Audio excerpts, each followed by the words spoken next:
What's going on, homies? It's your boy Stumped back for the OPTC video, and in today's video we're taking a look at the new Super Sugo SNAKEMAN in some Pirate Rumble. Yes, it's been a little while since I've done some Pirate Rumble content.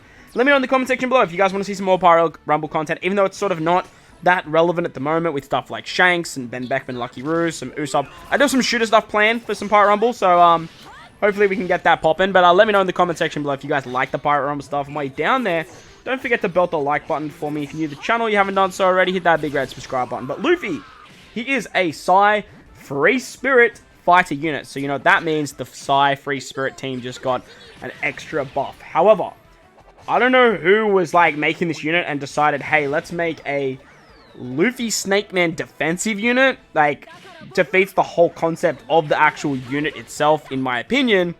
Because, like, Luffy has always been, especially in SNAKEMAN, has always been an attacking prowess. But he is a defensive unit who has some pretty bulky stats. At max level, he has 318 defense, 898 attack, 2,178 HP, and 3,130 combat power. He's got 123 speed, 122 recovery, and he goes down to a 33-second cooldown with his special. His Rumble ability at level 5 is a Mono Psy boost, which is great for the Psy team to boost their attack by level 6, guard up by level 6, and HP up by level 6. So he does some very good tankiness. He's a very defensive-orientated unit, obviously with such a high HP and such a high defensive-based stat. And he can slide in on the Free Spirit team very nicely. The downside is he's obviously on a 33-second cooldown, and his special does pop off very late. Now, as you guys will see against the Free Spirit team, the Free Spirit defensive team is still very RNG-centric around the Straw Hat crew. And, like, it can kill you. You could destroy it. It can go both ways. But I did sort of want to showcase it because, like, this team does have a lot of, like, defensive prowess against it. Even if we do get absolutely smacked around by the Straw Hat crew. Not once, but twice. So, very, very annoying when that does happen. But I did Rainbow Yamato as well. So I did kind of want to showcase her a little bit as well. But the Free Spirit Psy team has a lot of options. For this particular run, we're using Law. Law is great for versing Powerhouse and Driven units. But you can also use Roger as well. So that's the first match. Let's move on to the next one. And let's check out some more fights. Alright, so going up against a quick-based team now. This particular quick-based team has a couple of extra units. And obviously with Law on the team, it really showcases how amazing the Psy Free Spirit team can be against this type of team. And really helps out Luffy because Law gives a lot of cooldowns. With Luffy's special, he targets Psy-type teammates for attack up level 5, defense up level 5, and then provoke on himself, and a 300 HP interval healing. So, ideally, you want to put Luffy in the middle front slot, so that way he's sort of taking all of the brunt of the attacks. You want him to get that provoke effect, so they are all sort of targeting him. And that way, a lot of the attacks get centric his way, and he can sort of heal back and do all that fun stuff that way. So, his special gives a lot of attack up, gives a lot of defense up to your allies as well. And then obviously, like, giving that attack to stuff like Odin and Yamato can provide a lot of damage output. Luffy himself does not do any damage with his special. His attacks themselves don't really do all that much. He's more just about sort of tanking shots and allowing your other characters to get more stats. We got very unlucky here with Smoothie. Obviously, Smoothie halved our only character that had their special max, which was Luffy. So, couldn't really showcase that just there. However, obviously, with Luffy in the middle front, the front slot, he's the one that's been taking all those attacks. Reducing the cooldowns for Powerhouse and Drivens with Law just allows your Free Spirit characters to just get a lot more cooldowns themselves. And allows like a minus 12 difference, which is very, very good. Yamato's going to finish this one off easy peasy. So, let's move on to the next fight. Alright, so we found a cerebral-based team. This one looks kind of fun. We got Uto, we got Shanks, we got all those cerebral-based culprits. So let's take a look at how we take down this particular team. So again, I'm still using Law in the front lines. You can easily rotate to Roger. Roger's another really good unit for more defensive aspects. And then what you can do with Roger, you can actually utilize the Rebecca Toy Soldier in the front lines as well. But when you've got Struzan, you've got the option of Rebecca Toy Soldier for the Psy Free Spirit team. It just helps out with your sort of like tanking abilities in the early stages, but you do obviously have to be very, very careful of stuff like strength teams. You still have to be very, very careful of Free Spirit teams. All those teams can still like that are very built around so that RNG. I mean, Rumble is RNG, right? But those real RNG aspects of stuff like Kid and the Straw Hat Pirates and Odin and Yamato popping off, you do have to be very careful there. So, do I think this Psy team is the best team in the entire game? No, I definitely don't. I think Dex and what Super Tandem Luffy does for the Dex team is still miles above what this Luffy can provide. But as a defensive option, this Luffy is actually very, very good. I've been running him on my defensive team with something like Odin and Law, and it works very, very nicely. Now, the big upside is like, as you guys saw there, like, Odin has 36 attack up, and when Odin hits, he hits ridiculously hard. If only Luffy went just before Odin, if Luffy had a much lower cooldown, it would just make him absolutely insane, so you could just tank some of those shots. But nevertheless, once you do get the provoke off, it does work quite nicely. Onto a bit of a quick... No, not quick.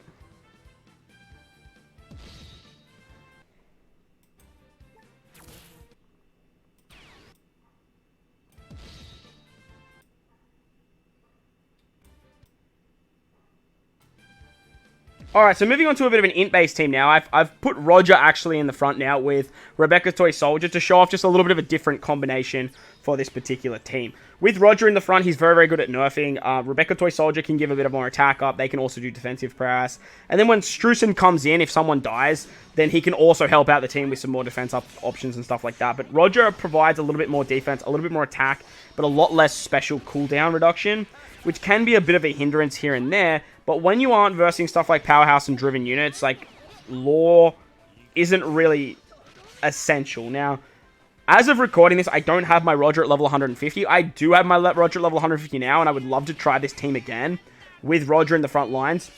But obviously, with stuff like Moria, like halving stats and stuff like that, it can be a little bit of a hindrance to the team, because it does reduce your attack, your defense, all of those like when you get half stats, it's such a pain in the ass. Like, especially like if you are versing something like Moria, or even something like Yamato where they halve stats and then you get hit by the halve stats, it's an absolute nightmare. But as you guys will see there, Roger's nerfing is so ridiculously powerful. Reducing speed, reducing attack, reducing defense helps out your team so goddamn much. So when you actually get Luffy to pop off, unfortunately he got special binded here, of course he did, because Kid just does that.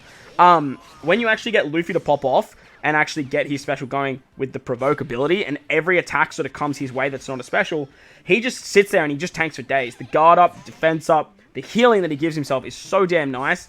And once you go to this back end of these fights, he does so damn well against this sort of stuff. So, unfortunately, Reiju was actually a big problem for this particular team.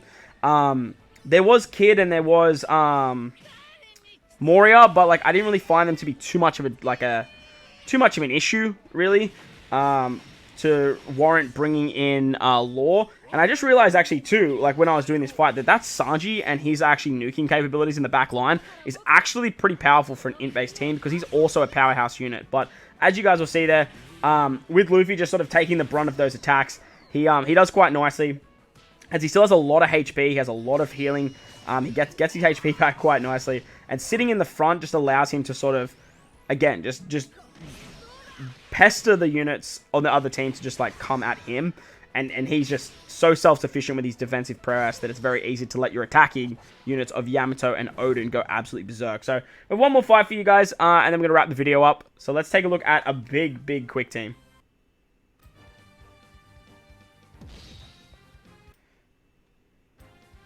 Alright, so I found this very big quick team. Everything is level 150. This guy is rank 1, and he's part of the Bro Alliance.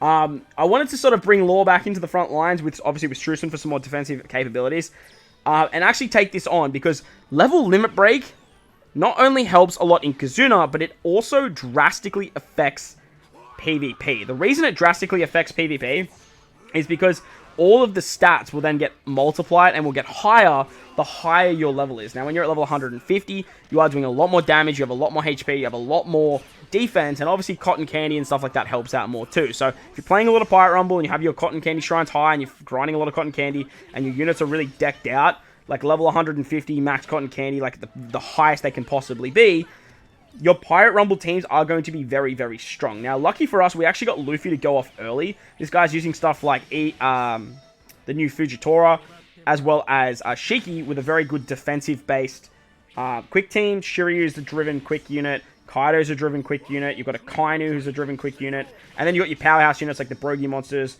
Whitebeard, and Magellan on the bench. So a lot of very good powerhouse characters sitting in the back lines as well. So, nevertheless, we do get a lot more cooldowns than the opposition, because we set theirs to -6. Law gives us +6.